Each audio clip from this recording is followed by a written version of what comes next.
What's up, everybody? Welcome into the Fantasy Six Pack YouTube channel. I'm your host, Dylan Clemons. Here with me today is Joe Bond, founder of Fantasy Six Pack, and we are revealing his top 10 running back rankings. How you doing today, Joe?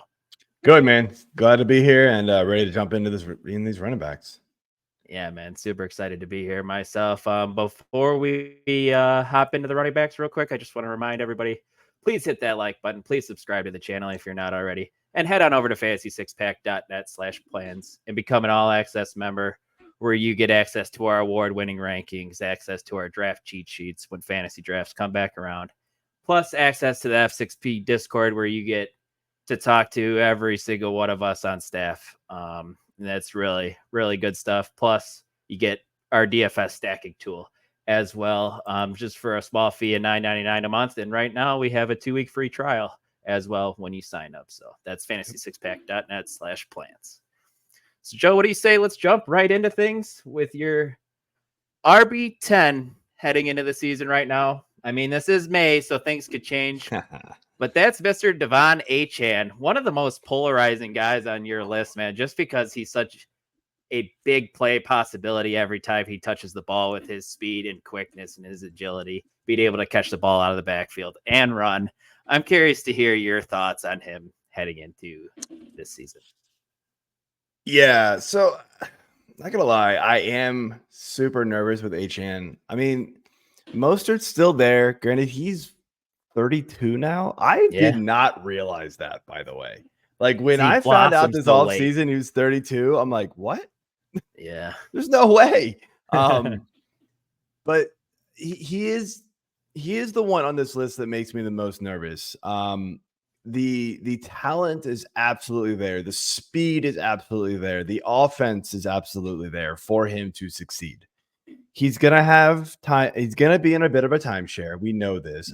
There's not even a 100% guarantee that he is like the starter, right? It still could be Mostert's job, but we're going to see Achane mixed in quite a bit. And you know, we saw that last year. Once Achane got rolling, right, it was kind of a split, if not even more kind of in favor of Achane. So I think we're going to see that going forward. The other worry obviously is injuries, right? I mean, this guy was injured coming out of college, injured a bunch in college, got injured last year. And look, last year was very boom bust. I mean, look, we all know the week 3 blow up game, right? Yeah. They scored 70 points. He had 51. Mostert also had a bunch of points. Like that game was absolutely crazy. Throw that one out the window just a little bit, right? Because that's obviously a huge outlier. But 27, 21, then hurt, came back, not much. 25, 12, 9, 4, and then 23. That's through week 17. Just a roller coaster, man. It's just maddening to figure out, like, if he's give me Achane in best ball all day, man. He's gonna win you weeks, right? Like, he's gonna keep you going. Overall points at the end of the season is gonna be there in the playoffs. For those best ball, those underdog leagues, he's gonna be there. But I do worry about him. And look, there's a lot of guys that did not make this top 10 list that are very viable inside the top 10. Again, it is the end of May. We're going to have to see, training camp news. We're going to have to see kind of how it works out in the preseason, just a little bit, going to have to kind of read the tea leaves and see if the workload is going to be there and kind of how they're kind of shaping this backfield out. Yep. Makes a whole lot of sense. Yeah, man, Achane's just the sexy pick. Like when you go up to your draft boards and you pick Devon Achane, everyone's gonna be like, "Ooh, Oz." But yeah, there's definitely some risk there. That's for sure. Looking at this next guy as your RB9, Joe, an old face in a new place. That's Mr. Josh Jacobs, and he's coming off a little bit of a down year, kind of an injury plagued season with the Raiders. Moving on over to the Packers, you'd like to think the volume will be there for him. The offense is going to be good. Maybe his efficiency goes up this year, at least we hope. What are your thoughts here with Josh Jacobs as your RB9? I absolutely love this spot for him. huge Josh Jacobs fan here, and I liked him last year. We all knew that, 2 seasons ago was probably his best season ever, right? Yep. We all knew that, and people weren't buying him at that price, right? In drafts in 2023, right? You weren't paying for that. You were paying up a little bit, but if you were paying for 2023, or if you were paying for 2022 in 2023, then he would have been like the number 2 overall player, right? Like people realized that was a little bit of an outlier. He got injured. The offense was a total mess. I mean, even worse than you could have possibly imagined. They're going through quarterback issues in, Oakland or Vegas, whatever it is, right? Now he goes over to Green Bay. We all like this offense, right? Yep. Aaron Jones was a monster when given the ball in this offense. He really doesn't have a whole lot of competition, man. Like, Thunder thighs be damned. Like that's not happening anymore. Like we're done. We're done with that, right? That's not the thing. So AJ Dillon, I'm not really worried about him, even though they re-signed him. Marshawn Lloyd, maybe. I think this Marshawn is Josh Lloyd's Jacobs. more of a project, kind of a later type of guy. I think Josh Jacobs, I think the Packers are going to be all in on him this year. It's just such you bring in a guy like Jacobs because you believe in this offense. And I think they liked what they saw from Jordan Love last year. They like what they're seeing from this receiving core. The defense was pretty solid last year overall. Like, this is a pretty solid team. And if things break right, I mean, they're going to have a playoff run. That's really what they're looking at. And so you lean on a guy, especially in the cold weather, right? If you get some home playoff games, you lean on a guy like Jacobs who can easily just shoulder the load. And I'm really liking the landing spot here for him. And he's a known quantity to where there are a lot of still unknown quantities. I mean, number 10, still a little unknown, even though we've seen flashes of great play. We've got that kind of sprinkled in this top 10 as well. So if you want to go a little safer and bump him up, I have no issues with you doing it in your drafts. Yeah, I totally get that. Because we've seen it from him. That's for sure. Absolutely. Looking at this next guy, Joe, man, did he start out the season great. And that's Travis Etienne of the Jacksonville Jaguars. He was awesome the first, let's say, 8 weeks of the season before the bye week. But maybe with the volume that he was getting, maybe that was the reason why he really slowed down the second half of the season. What are your thoughts here with Travis Etienne as your RB8? Yeah, you're totally right. He started off with a bang. A lot of touchdowns early on in the season, and it was weird. Like, the Jags had very high hopes coming into the year, and they started off fairly well.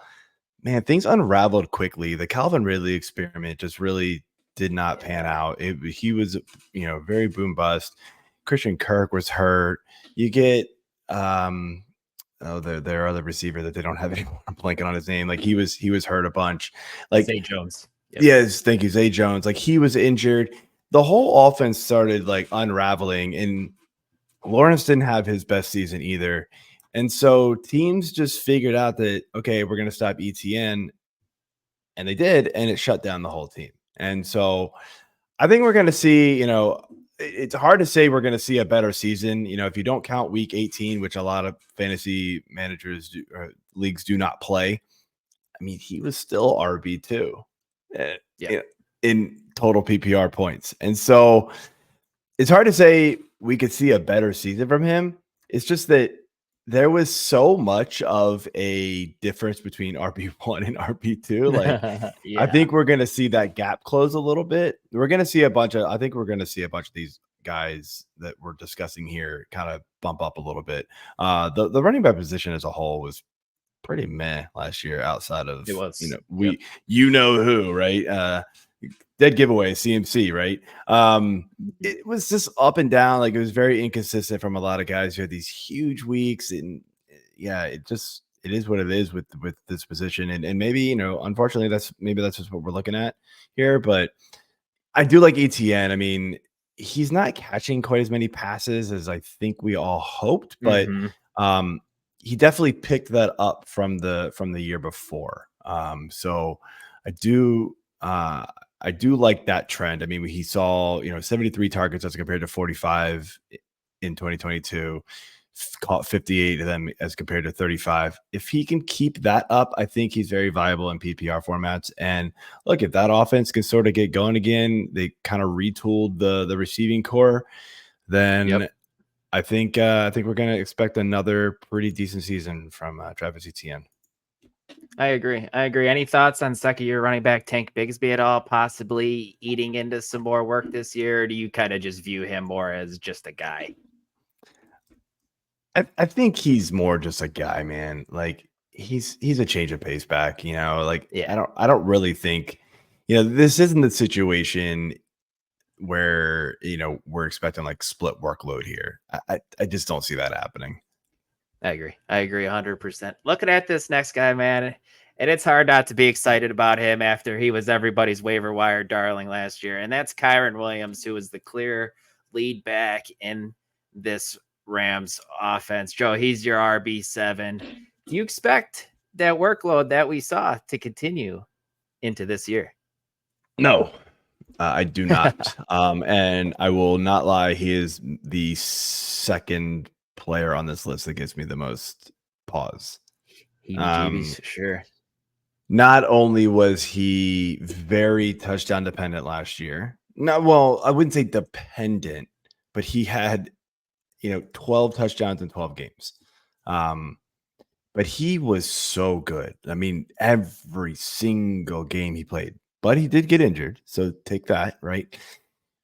The Rams, were much better offensively last year. And I think that'll continue going forward as long as everybody stays healthy. Obviously, that's a huge thing. Now we are already hearing reports out of OTAs that he's dealing with a little bit of an injury. It's early, it's May. So, right now we're just expecting him to be fine. But no, and really the biggest thing that gives me pause is that they drafted Blake Corum. Yep. I know everybody's looking at it going like, oh, Blake Corum's not Kyren Williams, though. But did anybody think Kyren Williams was Kyren Williams? Absolutely not. Blake Corum's a good running back. They're going to get this guy the ball. I have no doubt. I still expect Kyren Williams. Obviously, I have him ranked number 7 overall. I still expect Kyren Williams to see, 60, 65, 70% of the total workload. The guy can catch passes too, caught, 32 in 12 games. So he's the total package when it comes to PPR. I don't think Blake Corum is going to be involved in the passing game here. So that's why Kyren Williams still stays very high up in the rankings. But again, this will be another one that I'm watching very closely as the offseason continues. Just how much are they using Kyren Williams as compared to Blake Corum? Like how much is Blake Corum possibly going to steal snaps, carries, whatever? And the other thing I would even be more worried about is, do they use Blake Corum more in the red zone? I mean, Kyren Williams, 5'9", 194. Blake Corum, I believe, is he's short, but he's thicker. Yeah.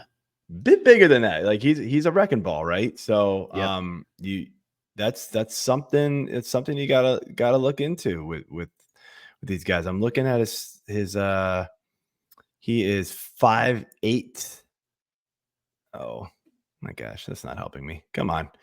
Oh, that's not helping me. All right, whatever. Yeah, so he is shorter, but yeah, I think he's a bit of a bowling ball. So those short yardage.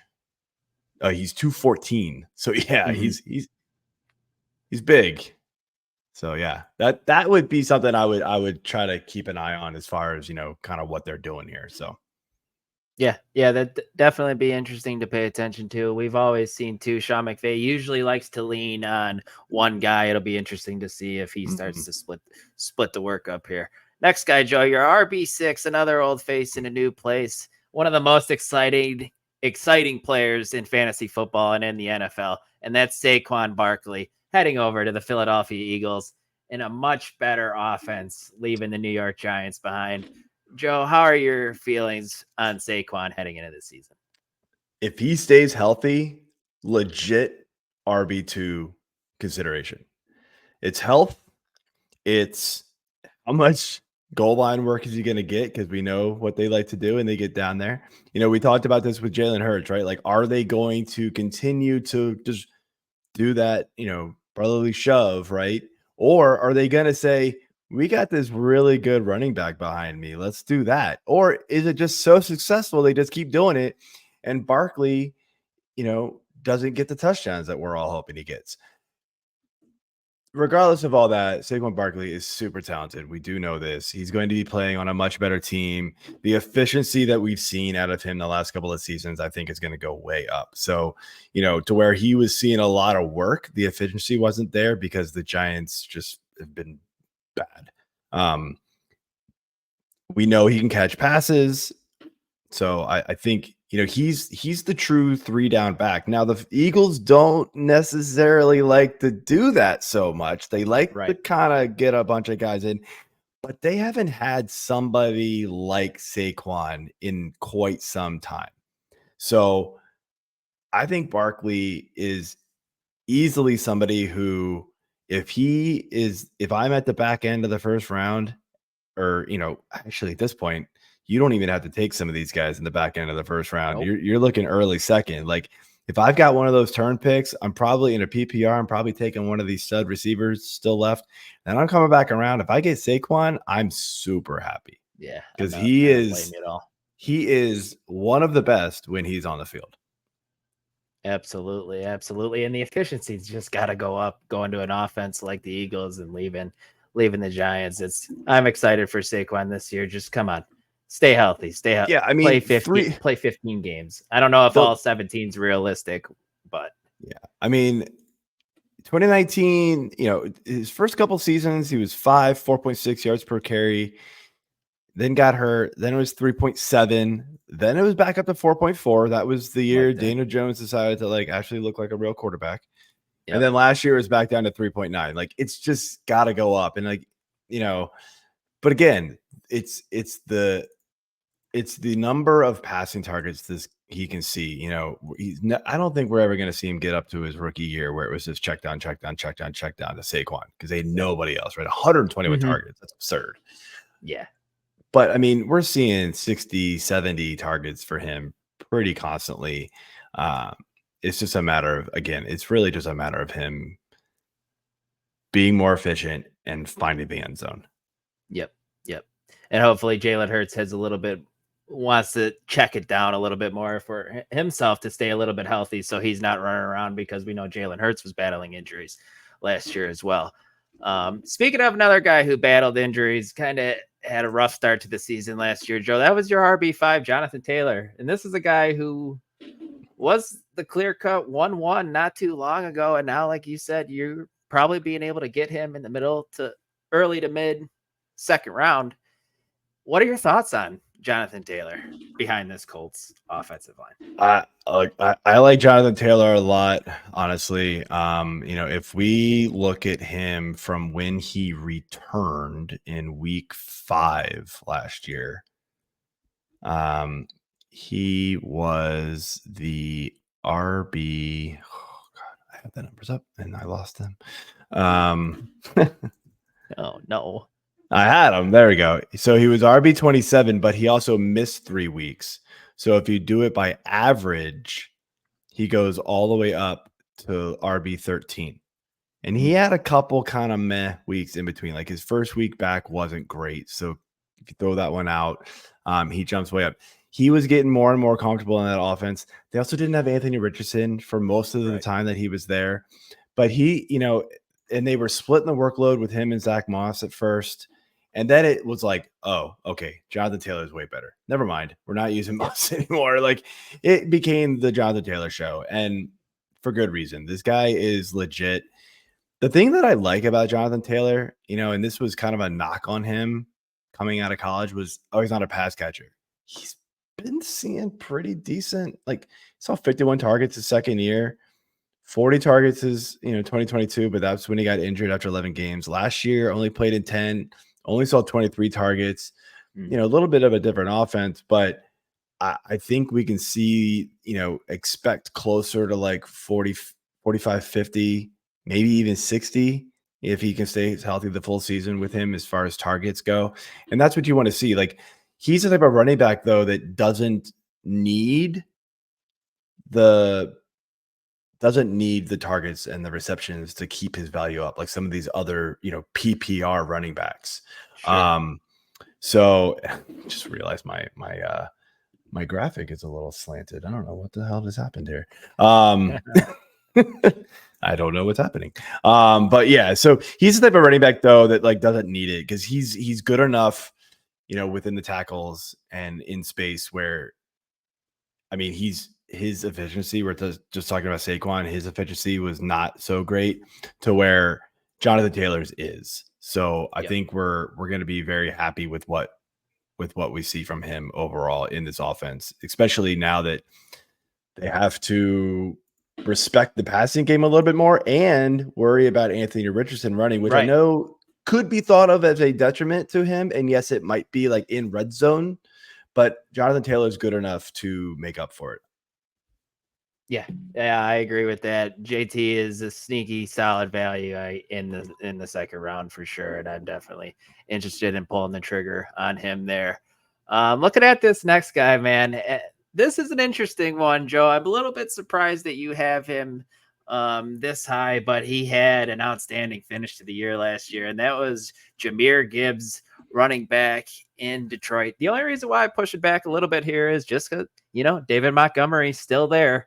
And they didn't want to overuse Jahmyr Gibbs. It almost seemed like they wanted to ease him in. They wanted that weapon more towards the back half of the season through that playoff run. So I'm curious your thoughts here on what pretty much on this backfield and Jahmyr Gibbs heading into the season.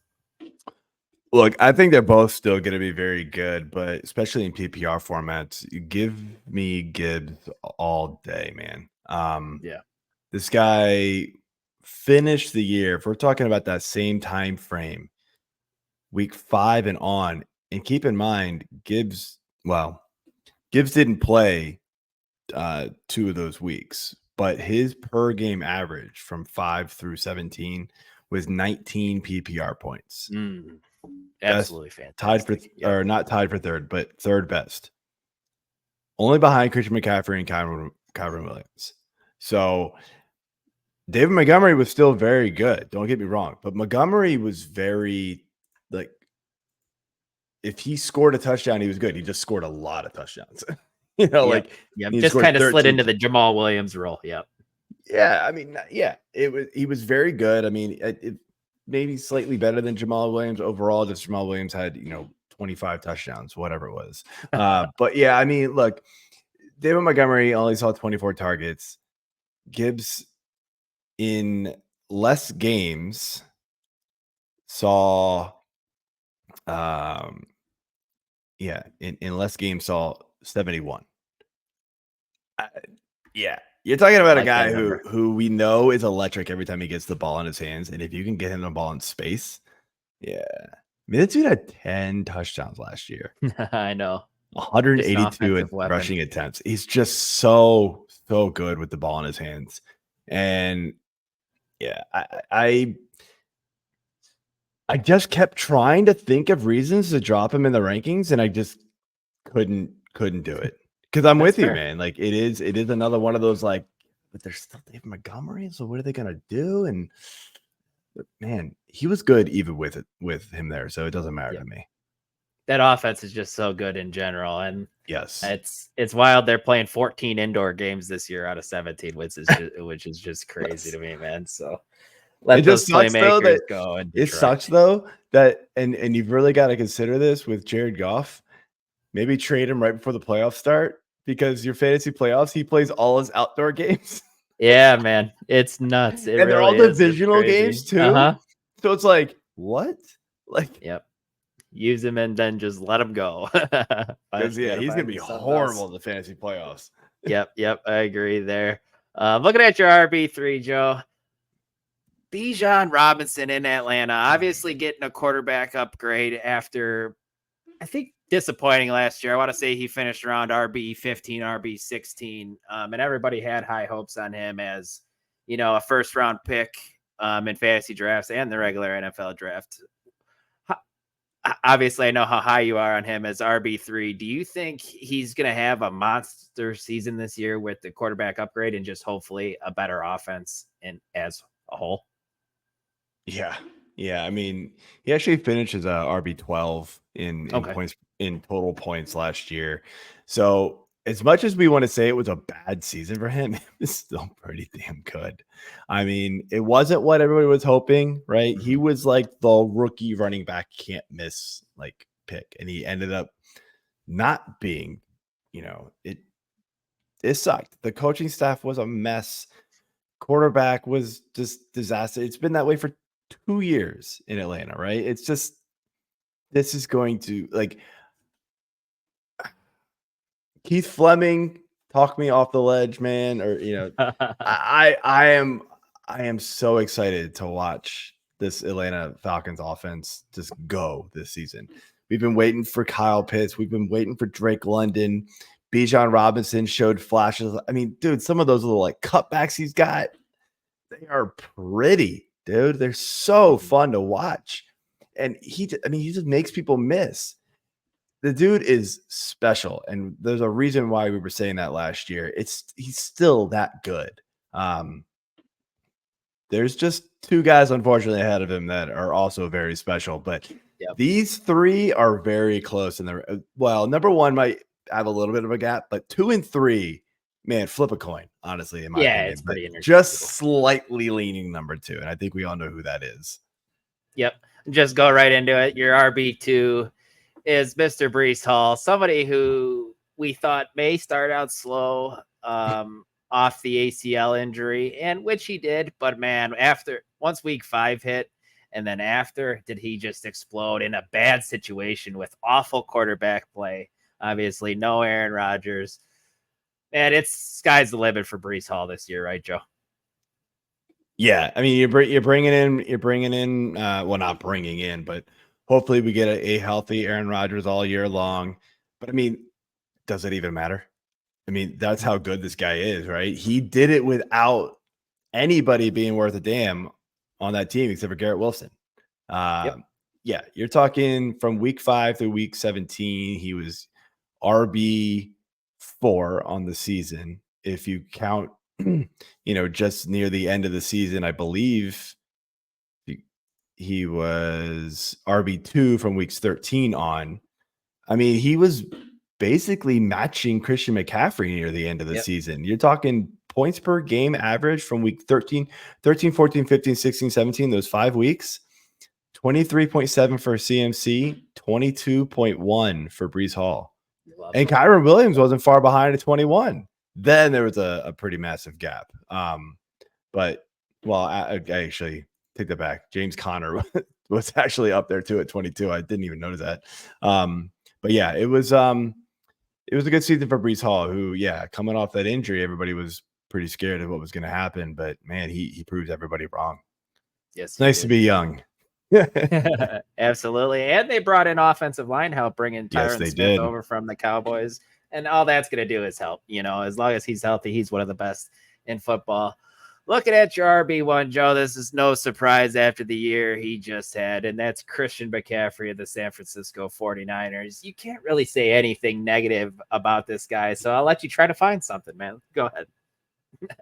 Stay healthy. Yes, please. Stay healthy in your RB1. I don't know how you're not. Like, it doesn't make any sense. He's just filthy. So there you go. No surprise. Christian McCaffrey, number 1. Yeah, absolutely. Possibly Joe. The overall number 1 in PPR. He's right in the mix. Yep.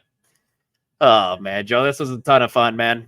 I'm going over your top 10 running backs. If you guys haven't already, please hit that like button. Please subscribe to the channel. We really do appreciate it. Head on over to fantasy6pack.net/plans, become an all access member, and make sure to hit up that 2-week free trial just to check out and see how everything goes on with that.